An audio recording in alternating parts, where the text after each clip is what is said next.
Can you guys see this pollen? Look at this. Oh man. You know the pollen's bad when you have to do a dry windshield wipe before you use the washer fluid, right? Oh man, so gross. Well, I'm off to Raleigh City Farm. I haven't been spending too much time there. I've been trying to stay at home as much as I can, but time to go check on some stuff.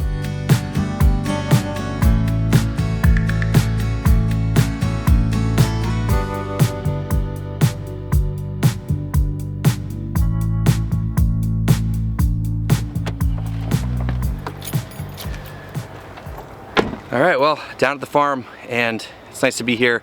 I have been trying to stay away as much as possible, and just if I don't have to be here, I'm gonna try not to be, just to keep up with the, you know, trying to stay at home and all that stuff. And today's kind of a big day for a few reasons. First of all, today is 1 year since I posted my first video on YouTube, and man, it's been a crazy year. And I just want to say thank you to everyone who's been watching and supporting and all that stuff. And I just went and checked out the video, and it was like a video about me using the greens harvester for the first time. It's kind of funny. Anyways, also today, the governor is going to be putting a stay-at-home warning in for the state of North Carolina. And we all need to take this very seriously in North Carolina, especially, and elsewhere too, whatever rules and ordinances and laws and whatever are going into effect for your area. This is very serious.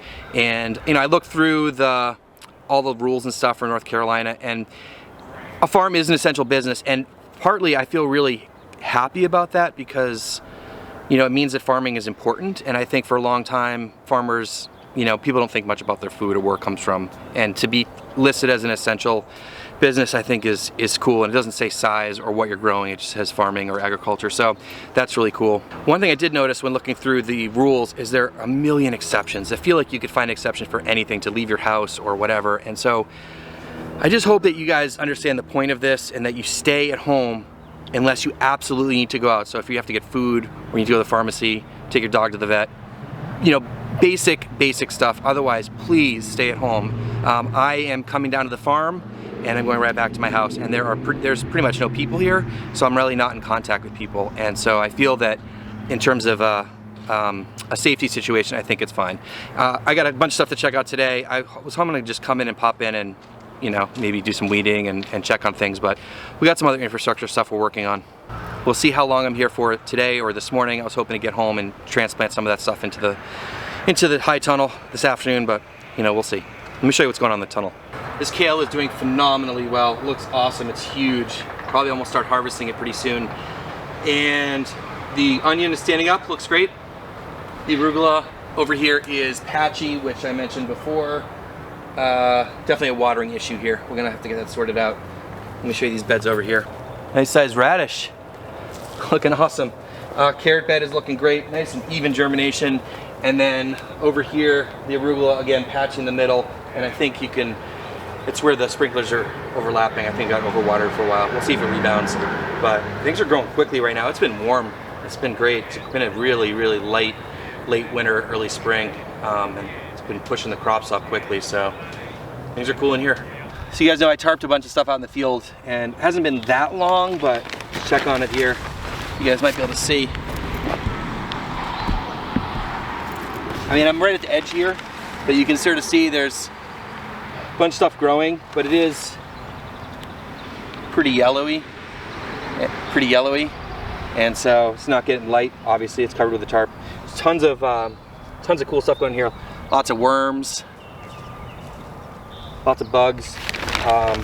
We got another, I don't know, a couple weeks before we're going to be building beds out here, so we'll see what happens.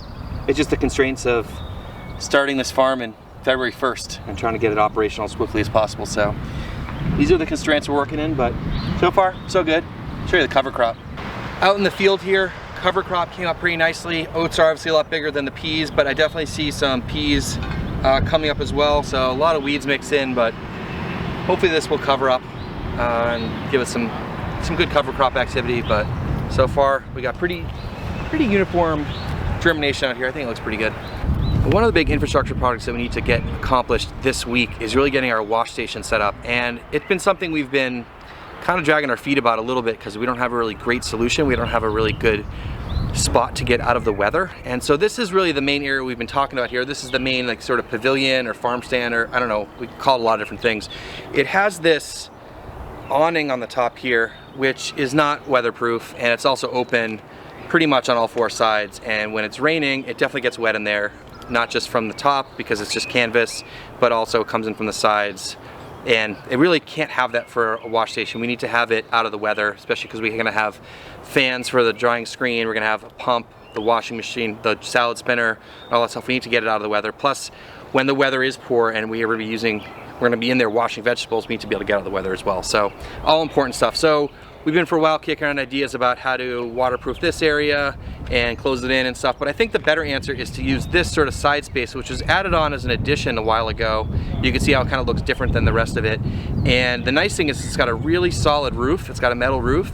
There's also an electrical out in there, and there's also some lights in the roof there too. So it's actually pretty set up nicely, and those are like all outdoor rated stuff. So that's cool. The thing is with this is, you know, we're gonna have to probably just wall off the sides here, and it'll create a nice little nook for washing. And I think that's actually going to be better because we do a lot of events and stuff here. Well, we will be doing a lot of events and stuff here when everything calms down, but this will still be open for hosting events, just general use stuff, concerts, presentations, and also the farm stand. And it'll allow us to keep the food handling area sort of separate and keep people out of there. So that is the game plan here that we're going to go with. But we have to see if everything fits in there and sort of how the space works out. So that's the first thing we're going to try to do, is just try to get things in there and figure out the layout. So we made some executive decisions after moving some stuff around and making sure that things would fit where we thought they would. And we're going to go ahead and turn that section into the wash station and close that off. Let me show you what's going on in here. So I'm in that main area here, and this is that triple wash sink, which we're going to leave here. We didn't move it over, we haven't plumbed it back in yet, but I think it's going to go somewhere over here we can use for events and stuff like that, and for hand washing. And then over here, this guy is a old bathtub that was here when I started, and it's built up on legs. It's very sturdy, it's very heavy, and we're going to put a screen on top and use that as a root wash station, and we'll put it back on it so that we can spray water against it and not go everywhere, and we'll plumb this in with everything else. So what we'll do is we'll be leaving this area open here as a walkway into the wash station, but it'll also allow us to close it off when we're not here, or we're doing events, or whenever we just don't want people in there. It'll keep it as a separate space that can stay clean and be dedicated for washing food, which is really important to really take into consideration the food safety. All right, so this will be the main entrance into here, and there will be a wall up here and on these sides, and I think we'll leave the top part open for some ventilation and allow heat to escape, and also give us a cross breeze across this way, because this will get really hot in the summertime. And I'm not worried about this being open in terms of not an actual wall, because there's an overhang here so the water won't come in. So let me just show you the general layout in here, what we're thinking right now. Of course this might change, but I think this is pretty solid. This over here is the greens bubbler. This is the one for my house, and I donated it to the farm here. And then this right here, I don't have the washing machine down here yet, but the salad spinner will be right here. This is just there for a visual.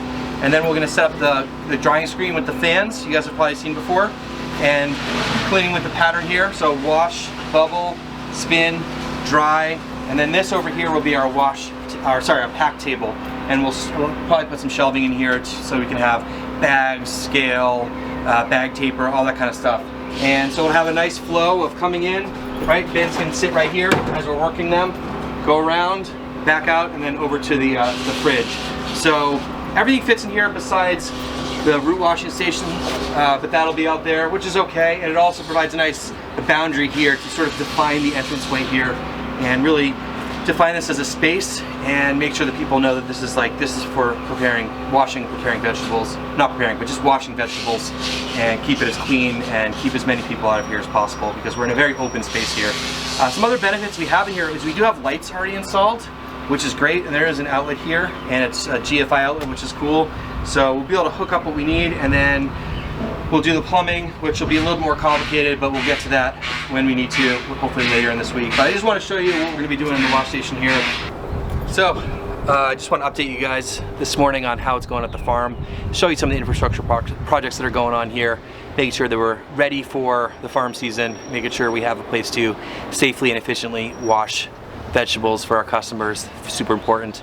And also set up the farm in a way that's productive and efficient so that we can push a lot of vegetables through here with minimal labor. It's always important to spend the time to put in a good wash station before the farm gets started, because once the farm season gets going, you're not going to be able to take time to do that, and you're going to waste a lot of time washing and packing vegetables, and at least half the time you should be spending is probably going to be on washing and packing vegetables. So anything you can do to make that more efficient is a good idea. I always tell people, get your wash station set up before you even get things going out in the field and all that kind of stuff. But just want to update you with what's going on here at the farm. Gonna head home now, grab some lunch, and hopefully get those plants planted out into the greenhouse. I'm back home, had lunch, and I'm gonna get that stuff planted. Before that, I just want to give you a little bit of an update what's going on out here. You can see what the chickens have done so far. They really haven't done that much. As I said, there's only 15 chickens and 1 goose. They did go after the lettuce right off the bat. They cleared that out. I was reducing their food for a little while, but I brought it back up for a couple days. I'm probably gonna go back down a little bit more to force them to do some more scavenging and digging and that kind of stuff. So let me show you the grass here. It's starting to come up. Here's the grass. Looks like we got some germination, which is cool. We got that couple days of rain right from the beginning. It's been dry the last few days, but it's supposed to rain tomorrow, so hopefully that will help. But grass is starting to come up. Should be good. So in the greenhouse, hopefully you guys saw my video yesterday about prepping these beds. We got 2 beds here, all ready to go. I'm gonna first put the drip irrigation back in. It's already set up. I just pulled out the drip lines before I started prepping the beds because they're in the way. So we'll get those guys in and then I'll start putting in some plants.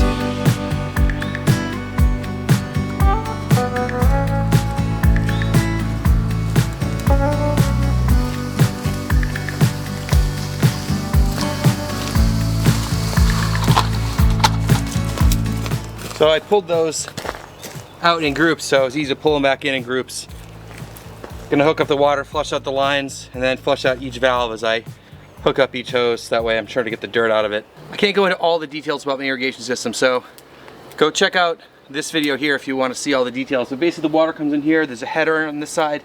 There's also a line that runs to the other side. There's another header over there so that there's a clog somewhere, the water's coming from both directions, so we don't lose water flow anywhere, which is cool. And then on the end of both of these headers, there's a valve. So I'm gonna open up that valve just to flush out the water before I even start sending water down the lines. So let me do that first. So this is the valve here. I have one here and up the other header. And this does 2 things. It allows you to flush it out before you start sending water into the lines. And it also acts as a drain when you need to drain out the system. So nice little thing to put in, and you can see that it's draining outside the tunnel, so it doesn't disturb anything in here.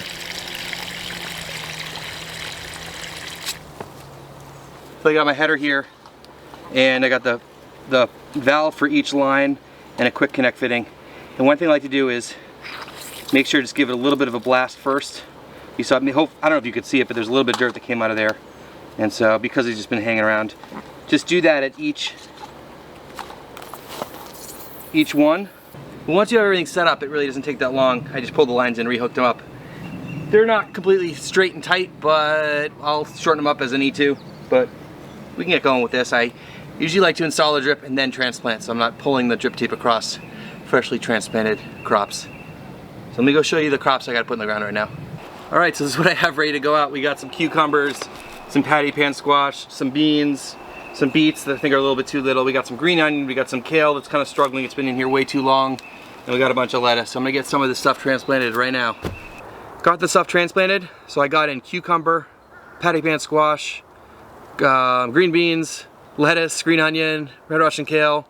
A lot of stuff I normally grow, and some of it was just extras. But after you get it transplanted, make sure you water it in really heavy. I did that with a wand because the soil in here was super dry. And anytime you transplant, you should always water it in afterwards. Give it a good soak, let the roots do their thing, make sure they're happy. And if it is a really warm day when you're transplanting, try to transplant at the end of the day so that the new transplants are getting blasted by the sun. At least have overnight to acclimate before the heat comes in the following day. That's a nice little tip.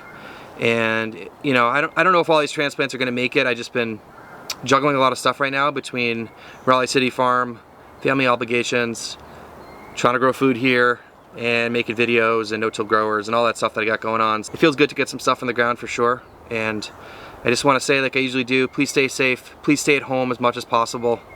I know it's hard for some of you guys. You know, you have your routines, you have your habits, your comforts, the things that you enjoy doing every day to keep your mind busy. And it's going to be a sacrifice for all of us right now. It's going to be hard. We have a lot of time ahead of us of things are different than normal, and we have to accept that, and we all have to sacrifice a little bit for the greater good here. Don't just think about yourself, think about everyone else. We got to make sure we keep everything under control and do our part, and each of us can do that. So keep that in mind, making your decisions day to day. So thanks so much for watching, guys. Please hit subscribe, and we'll see you tomorrow.